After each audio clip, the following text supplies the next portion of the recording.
managers don't own the money. It's you and your members that do. And so you are the ones with the control, with the purchasing power. Welcome to the Podfolio, Willis Towers Watson's investment podcast series, where we'll give you an update on the latest developments across global markets and talk to expert guests on hot topics that matter to institutional investors and their portfolios.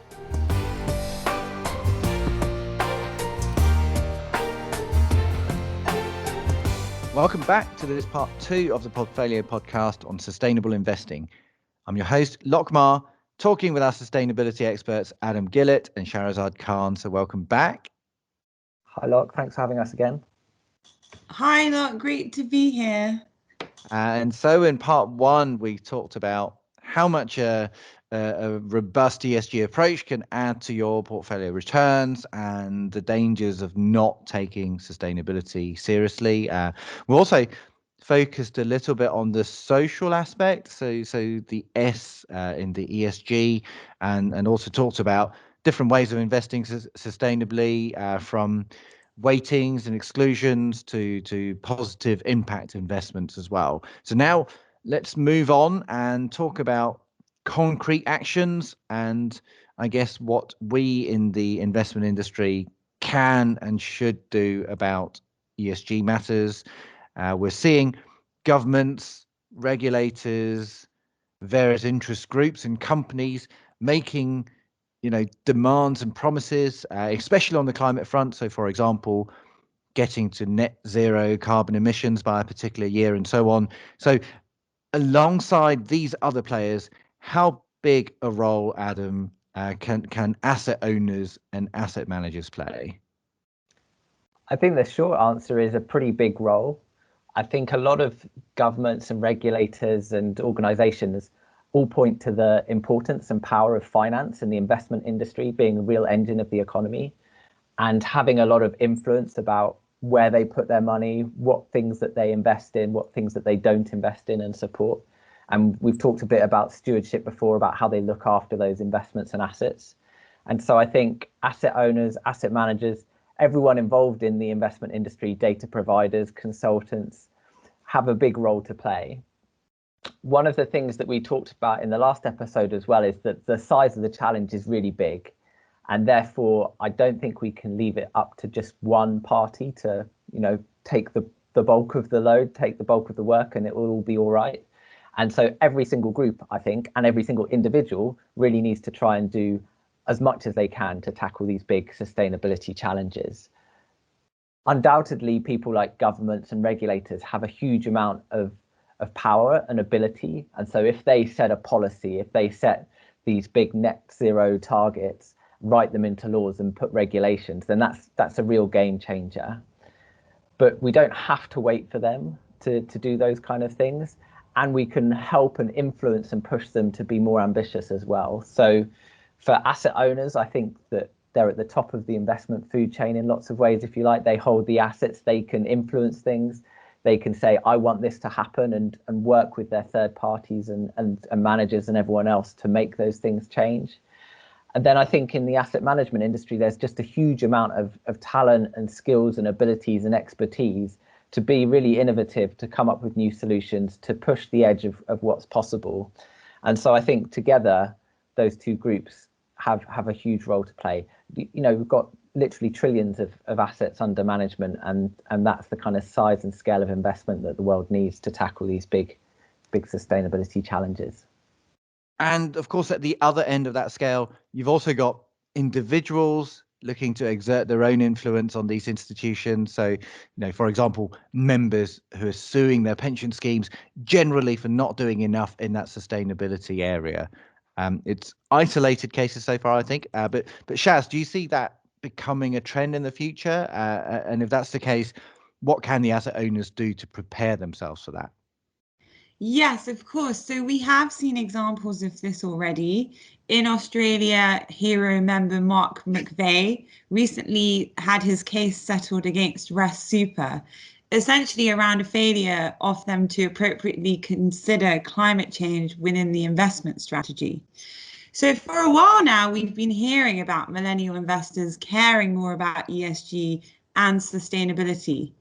Well, millennials now make up over 50% of the global workforce. And so it's only wise that asset owners, pension scheme trustee boards, etc., respond to this. With the growth in DC assets, we've also seen members have more control over their financial choices and therefore outcomes. And so they expect to see better choices being offered to them or made on their behalf. Even the most passive or dormant investors will still reasonably expect to have been protected from the significant downside risks from things like climate change, especially when they are foreseeable, as we can now all agree. And it's therefore best for the industry to be proactive rather than wait for similar cases to emerge. And the other motivation to do more on the sustainability front is, of course, this increasing regulatory pressure. I think there are actually far better reasons for taking a more robust approach on sustainability. But can you just give us a high level view of that general direction for these regulations? Absolutely. I think that there's a wave of regulation already, and I think that there's much more to come. Shaz talked about the momentum in other places. I think the regulatory momentum across the world now is really there to see. So one of the big organizations in this space, the Principles for Responsible Investment, PRI, did a report on this. I think they found over 700 hard and soft law policy revisions across the 50 major economies of the world in the last 5 years in sustainable finance, encouraging more in this space. So there's just an absolute ton of this stuff. I think it's hitting different regions slightly differently. For us in the UK, there's been a lot of those regulations coming, a lot of pressure put on pension funds, for example, to disclose their policies, to then report against it, kind of evidence what they've done, and upcoming mandatory climate change reporting as well for some of the bigger schemes. In Europe, the EU's kind of taken a leading position on sustainable finance generally, really wants to be at the front of the pack on it, and so is rolling out a whole swathe of regulation across the industry, a lot hitting investors directly on that front. And Shaz mentioned in Australia the Rest Super case, there's regulatory pressure coming in Australia as well. I think the one area that people have had a kind of question mark over recently has been in North America and particularly the US. I don't think the regulation there is in any way being prohibitive of sustainability or ESG. It's just kind of given an atmosphere where it's probably slightly harder to do. It's made investors slightly more nervous doing it in those kind of places. But I think there's a lot of hope and expectations with the new administration about a real sea change in terms of policy direction, not only from that kind of finance perspective, but also the big ticket items like rejoining the Paris Accord and setting maybe a net zero target as well. So I think, just to sum, there's a huge amount of regulation in existence, tapping all different areas of the finance industry. So it's a really joined up kind of chain, if you like, of investment and finance regulation. And I just expect there to be more and more to come. More to come. And so I think now we're coming on to maybe the big question of this discussion for me. So here it is. What should institutional investors be thinking about or really doing in this area of sustainability? So what should people be doing? And maybe I'll ask for both of your views this time, starting with you, Shaz. Sure. So I think you're quite right to say that there are much better reasons to take action than the kind of stick of regulation, as Adam always calls it. Firstly, I think when you're talking about climate, ESG, or sustainability, it's really important to keep it real. So what do I mean by that? I think it can be really helpful when decision makers sit down together that they remind themselves of the actual nature of the problem and challenge at stake. Namely, that the reason we care about any of this at all in the first place is that we love our planet and we therefore want to preserve our quality of life here. So all investor actions from the top all the way down to the individual, while they might sound 3 steps removed, they ultimately link to this point. It's really important that investors don't forget that their managers don't own the money. It's you and your members that do. And so you are the ones with the control, with the purchasing power and the ability to make informed purchasing decisions. I think remembering this can give a lot more focus to enable challenging managers to focus on the engagement and voting aspects of your managers, essentially to realize that the buy, sell, vote decisions have implications on the ground for who gets your money and funding and who doesn't. And so the way in which those companies deal and treat with their suppliers, customers, employees, all of the things we've kind of spoken about in the part one of the podcast really are what's important and what can drive investor action. So I think that's the main thing, to keep it real. And Adam? Yeah, I think it's there's an awful lot that investors can do. I think absolutely they need to keep it real. And you talked a lot about stewardship within that. And I think stewardship is one of those elements of what investors should be doing that they're not doing enough of at the moment. And that's stewarding their managers, as you say, their managers stewarding the underlying assets, but also stewarding the system, if you like, and engaging with collaborative initiatives, regulators and policymakers, because they really have a lot of power to help people, because there is such a long list of things that they could do. The other area that I'd probably like to pull out is climate change. And I think that we've talked an awful lot about it, and rightly so. It's getting the billing that it deserves. It's the defining challenge of our time. And how can investors kind of approach this, if you like? Then one of the ways that we've done it with a few of our clients and increasing numbers of them is set out what we've called a carbon journey plan. And that's basically to treat carbon or climate risks and opportunities in a similar way that investors have treated their funding challenges and their long-term objectives previously. So talking in terms of similar languages. What's your end objectives? When do you want to get there by? And what levers can you pull along the way to make that journey happen? And so when people commit to a carbon target or a climate target like net zero by 2050 or earlier, then they can first of all understand where they are today, measure their climate footprint, measure the risks and opportunities in their portfolios, and then set a path from charting from where they are to where they want to be over time, and understanding how quickly they can get there, what's the ways in which they can do it, so the levers and the tactics they can pull. Can they get rid of a load of assets that are real pockets of concentrated risk that they're not getting reward for? Can they invest in climate solutions? Can they engage with their managers or their underlying companies so that they themselves can get back onto a net zero trajectory? And so I think the framing of that carbon journey plan has really resonated with a lot of investors, and I think gives a really neat framework for tackling that kind of climate change challenge. But there's an awful lot that people can do. So I guess the message is either get started if you haven't already, but if you're on the way, then great, but there's an awful lot more to do. Adam, this idea of the carbon journey plan, it's kind of intrigued me a bit, actually. So at least from my own perspective, a lot of the clients that I work with are on a kind of, if you think about the overall journey plan, it typically involves quite a large feature of de-risking over time. So moving away from higher returning equity-like assets and moving to maybe lower risk bond-like assets that tend to be quite a good match for their liabilities. Just what you said just made me wonder. Do you see that it's easier or harder to invest sustainably across different asset classes? And especially, if you've got an investor that's moving from higher returning to lower returning assets, does it make the job easier or harder in terms of their carbon journey plan and kind of being more sustainable over time? I think it makes the job different. I think there are different challenges in different asset classes, and I think that there are different levers that you can pull more or less effectively in those asset classes. Historically, a lot of the subject has concentrated in listed equities, so people are most comfortable with that area. There's a lot of data in that area. The aspects of stewardship are really kind of direct and easy to understand. I can engage with a company's board, with its management team. I can vote at its annual meeting and so forth. And so people are quite comfortable in that area. But as you rightly say, a lot of investors are moving away to more liability matching or fixed income type assets. And so you might say, well, my voting rights have gone away, for example.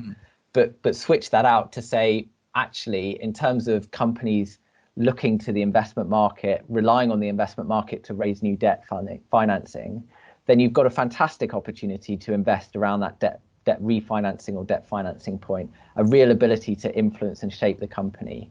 And we might have mentioned as well before, kind of green financing, green bonds, sustainability bonds, which are a real growth area.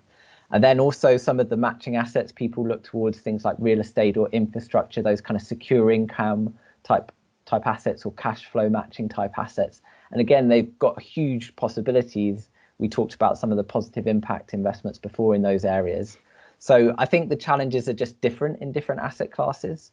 And I think understanding that and then tailoring your approach to sustainability as your portfolio evolves over time is a really good way to meet that challenge. Well, thank you very much, both of you. Let's finish with one concluding thought, or if you like, a call to action for our listeners. So if you've got a magic wand, say, what's the one change that you would make in the investment industry? And why don't we start with you again, Shaz? Sure. So I think you did start the podcast on a bit of a downer. You were quite right too. Without wanting to be a doomsday prophesizer, the future is not that rosy. So we're not currently on target for a 1.5 or 2 degree world. The SDGs are increasingly unlikely to be met by 2050. And of course, David Attenborough keeps reminding us every other day that we're losing a species forever. And so I would like to say to those in positions of sway and influence, so investment teams, consultants, and the like, that they should capitalize on this moment and opportunity where the ESG stars are aligning and move to genuinely prioritize sustainability. So even schemes with less maneuvering potential, for example, those in runoff or more restricted in resourcing, they should perhaps look to delegate or consolidate their responsibilities to others. So delegating in and of itself is a very powerful decision.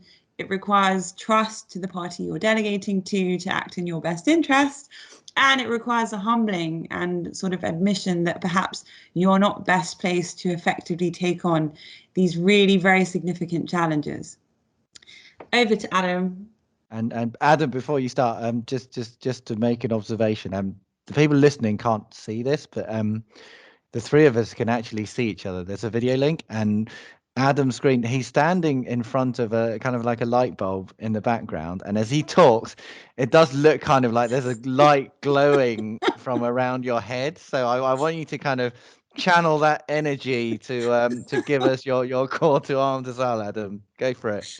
Wow, there's a real religious pressure on this moment, isn't there? So I think I might borrow one of Shaz's phrases from before about keeping it real. I also like the way that Shaz always talks about the power of the individual. And I think individually, we've got the ability to make changes from our personal life and leverage that through our organizations. And those of us lucky enough to work in the investment industry have huge leverage through our organizations and the assets that they control. But I think fundamentally, it's being prepared to make that change and linking that change back to the real world. That's ultimately the point of all of this stuff. I think for a long time, we've separated stuff in finance and investment. We've separated stuff between a personal life and a work life. We've almost kind of pretended there's this division and that the real world, the natural world and other animals and species are separate and distinct from us. I don't think that that's a viable strategy going forward. It's not really a true one either. And so just remembering that this is about the real world, the impact that we can have on the real world, and trying to make sure that that impact is positive and regenerative and ultimately one that's symbiotic with the natural world. So thank you very much, both. And really exciting times on the sustainability front. And for me, as someone who works in the kind of financial world, which could feel a bit kind of insular sometimes, I do find it, very fulfilling to have this area of our professional life that links up so much with the wider world in this way. Enjoyed this episode, and do please tune in for the next one. In the meantime, hope you all take care.